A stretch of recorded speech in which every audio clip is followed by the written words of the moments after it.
Assalamualaikum warahmatullahi wabarakatuh. Halo anak-anak, semoga kalian semua dalam keadaan sehat dimanapun kalian berada saat menonton video ini. Pada video ini, kita akan membahas materi yang sebelumnya sudah dipelajari, seperti internet, jaringan lokal atau intranet, koneksi internet, dan enskripsi data. Mengapa video ini dibuat? Karena ada materi yang sebelumnya belum tersampaikan, dan juga supaya anak-anak lebih paham dengan materi yang sebelumnya sudah dipelajari.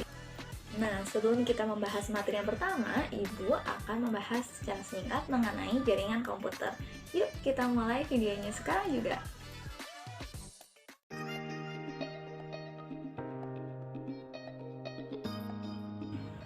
Apa itu jaringan komputer? Nah, mungkin ketika kita mendengar kata jaringan, jaring yang ada di kepala kita adalah jaring laba-laba. Kenapa sih laba-laba membuat jaring? Ternyata laba-laba membuat jaring untuk menghubungkan satu tempat ke tempat yang lainnya supaya mempermudah dia saat berpindah tempat. Nah, ternyata fungsi dari jaring laba-laba ini sama seperti fungsi jaringan komputer. Jadi jaringan komputer itu menghubungkan jenis jaringan komputer terbagi menjadi 5. Yang pertama ada berdasarkan metode distribusi data dan dibagi lagi menjadi 2, yaitu pertama jaringan terpusat dan yang kedua jaringan terdistribusi. Yang kedua berdasarkan hubungan fungsional komputer dalam pemrosesan data yang dibagi menjadi 2 lagi, yaitu jaringan client server dan juga jaringan peer-to-peer. Yang ketiga berdasarkan jangkauan wilayahnya. Berdasarkan jangkauan wilayahnya ini dibagi lagi menjadi LAN, MAN, WAN, dan intranet. Nah, LAN, WAN, dan intranet ini akan dibahas pada bagian selanjutnya.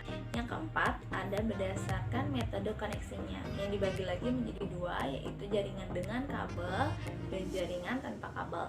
Yang kelima, berdasarkan topologi.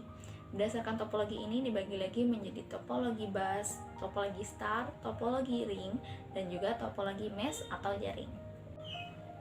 Berikut adalah contoh dari topologi bus dan juga topologi star. Topologi bus ini yang kita gunakan di lab komputer kalau anak-anak sudah pernah masuk ke lab komputer. Berikut adalah gambar dari topologi ring dan juga topologi mesh. Seperti yang terlihat, topologi ring membentuk seperti cincin dan topologi mesh membentuk seperti jaring. Nah, itu untuk jaringan komputer. Kita akan masuk ke materi pertama, yaitu internet. Yuk, kita langsung aja mulai bahas tentang internet.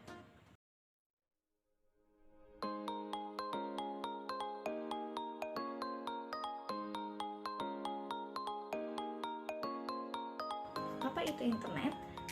Istilah internet berasal dari bahasa Latin yaitu inter, yang berarti antara. Secara kata per kata, internet berarti jaringan atau penghubung. Internet adalah jaringan berjuta-juta komputer di seluruh dunia yang terhubung dengan menggunakan TCP/IP. Berikut adalah gambar dari internet, di mana komputer di seluruh dunia saling terhubung. Nah, dengan internet ini, kamu bisa berkomunikasi dan mendapatkan informasi dari situs web yang tersebar di seluruh dunia. Nah, layanan di internet tuh ada apa aja sih ya? Yang pertama ada komunikasi langsung seperti chatting. Nah, biasanya nih anak-anak suka menggunakan WhatsApp. Yang kedua ada diskusi seperti email. Nah, email yang biasanya sering kita gunakan itu Gmail. Yang ketiga ada informasi yang terdistribusi seperti situs web. Nah, situs web yang biasanya sering kita gunakan adalah Google. Kita masuk ke bagian selanjutnya, yaitu sejarah internet. Internet dikembangkan pada tahun 1959 oleh Departemen Pertahanan Amerika Serikat dengan nama ARPANET. Nah, pada tahun 1980-an, ARPANET ini dibagi menjadi 2, yaitu ARPANET dan MILNET. Nah, antara ARPANET dan MILNET ini masih dapat berkomunikasi. Nah, jaringan komunikasi antara ARPANET dan MILNET ini disebut DARPA. Lalu setelah itu berubah nama menjadi internet. Nah, lalu jaringan yang membentuk internet bekerja berdasarkan suatu prosedur atau aturan yang disebut dengan protokol. Protokol standar dikenal dengan TCP/IP atau Transmission Control Protocol Internet Protocol. Kita masuk ke bagian selanjutnya, yaitu LAN atau Local Area Network. Nah, LAN ini apa sih?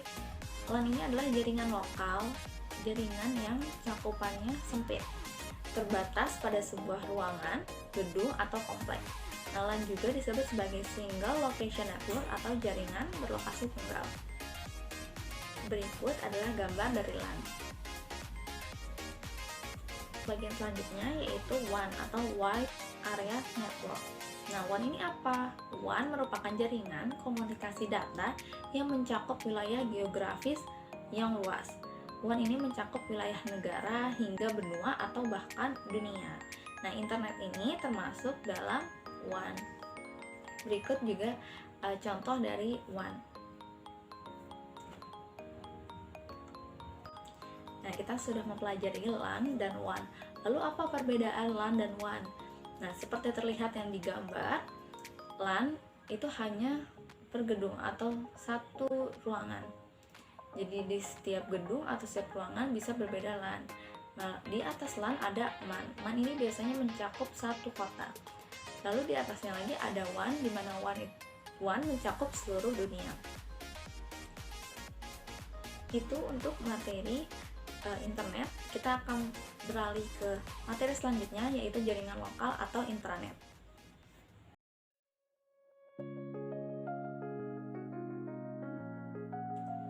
Intranet merupakan perkembangan dari LAN yang tadi kita sudah pelajari dengan mengadopsi teknologi internet.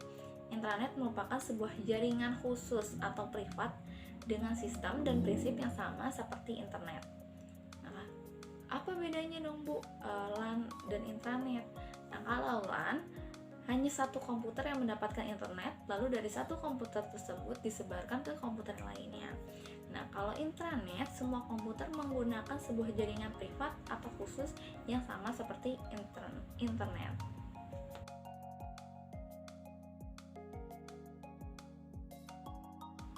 Berikut adalah gambar dari internet dan intranet. Dari gambar terlihat kalau internet bisa kita akses di seluruh dunia, sedangkan intranet hanya bisa diakses di satu tempat dan terbatas. Lalu keunggulan apa saja dari intranet? Nah, yang pertama ada produktivitas kerja, membantu pengguna untuk menemukan informasi secara cepat, aplikasi yang sesuai dengan pekerjaan dan tanggung jawabnya. Yang kedua ada efisiensi waktu, dapat memberikan informasi secara cepat dan mengakses informasi yang sesuai untuk mereka sekaligus. Ketiga ada komunikasi, memberi fasilitas yang memungkinkan berkomunikasi efektif di dalam sebuah organisasi. Yang keempat ada keseragaman informasi, menjamin keseragaman informasi yang diterima karena semua pengguna melihat informasi yang sama. Untuk bagian intranet cukup sampai di situ. Kita akan lanjut ke materi selanjutnya, yaitu koneksi internet.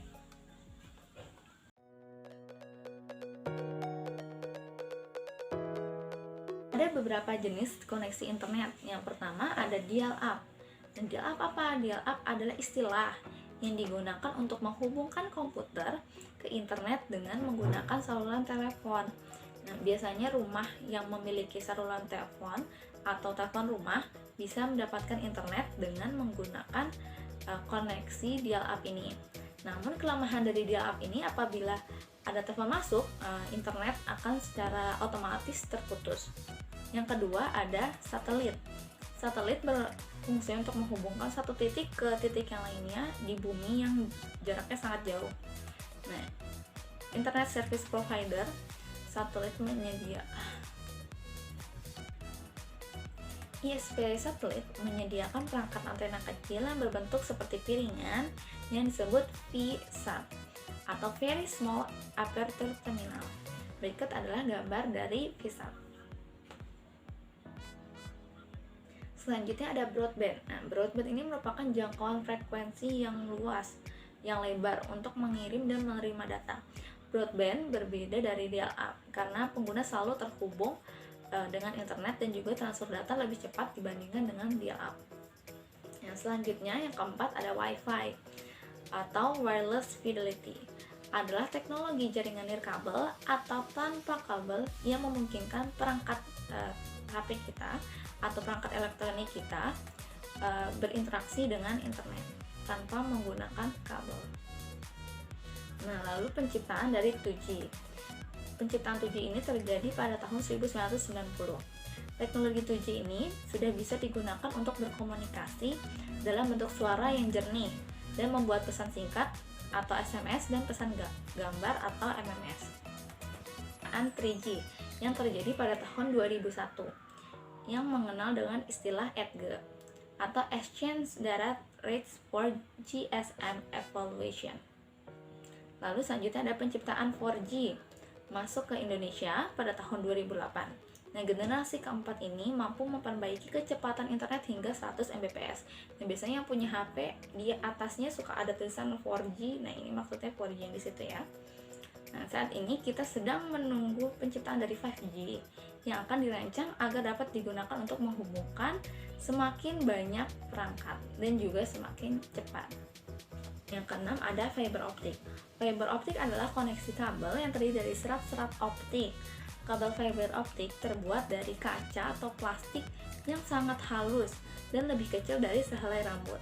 Nah, kabel ini digunakan untuk transmisikan sinyal cahaya dari suatu tempat ke tempat yang lainnya.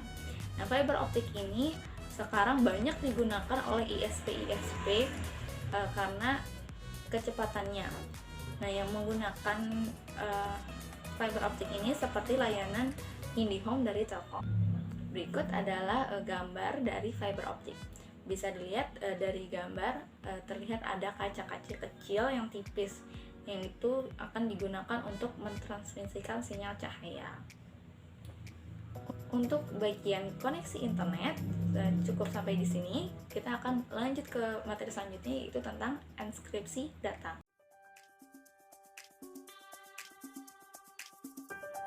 Itu enskripsi data. Enskripsi adalah sebuah proses perubahan sebuah kode dari yang bisa dimengerti ke sebuah kode yang tidak bisa dimengerti. Nah, fungsi enskripsi ini apa? Fungsi enskripsi ini untuk melindungi informasi agar tidak terlihat oleh orang lain atau pihak yang tidak berhak. Contohnya seperti password. Nah, kita pasti punya media sosial kan? Di situ ada password.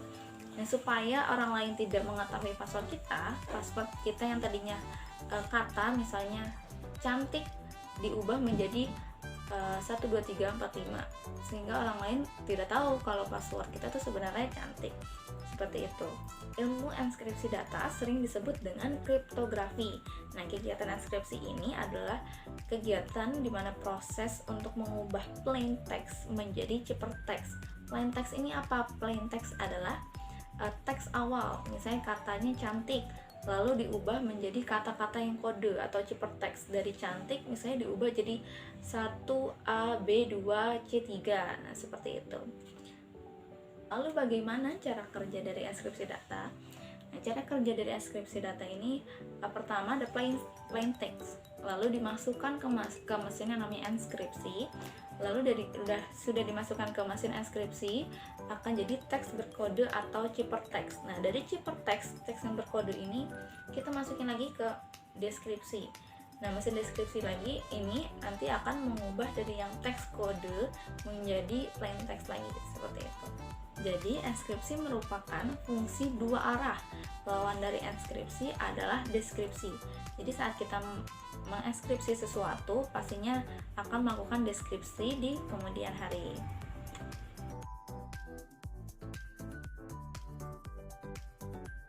Untuk materi enskripsi data, cukup sampai di situ. Dan ini juga akhir dari video ini. Terima kasih untuk anak-anak yang sudah menonton sampai akhir video. Semoga dengan menonton video ini anak-anak lebih mengerti lagi tentang materi yang sebelumnya sudah dipelajari dan lebih siap lagi menghadapi UTS yang sebentar lagi akan berlangsung. Dari Ibu cukup sekian. Wassalamualaikum warahmatullahi wabarakatuh. Semangat belajar.